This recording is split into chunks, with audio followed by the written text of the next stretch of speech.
2000 বছরের ইতিহাস আর রহস্য। খিচুড়ির জন্ম হতো পথিকের জন্য। চাল আর ডাল একসাথে ফেলে পানি দিলেই তৈরি। গরম, পুষ্টিকর, সহজে হজম হয়। দরিদ্র থেকে রাজা সবাই খেত। এটাই ছিল ইতিহাসের প্রথম ওয়ান পট মিল। কল্পনা করো, মুঘল সম্রাট আকবর থেকে জাহাঙ্গীরও খিচুড়ির প্রেমে আবদ্ধ। তাদের খিচুড়িতে হতো ঘি, বাদাম, শুকনো ফল, এমনকি মাংস।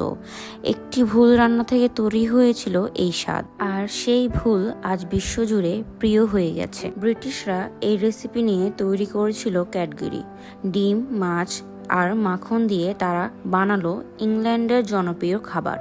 অর্থাৎ আমাদের খিচুড়ি শুধু স্থানীয় নয়, এটা বিশ্বজুড়ে ছড়িয়ে পড়েছে। আর সব থেকে মজার ব্যাপার, একই চাল, একই ডাল, তবু প্রতিটি বাড়ির খিচুড়ির স্বাদ আলাদা। কিন্তু কেন?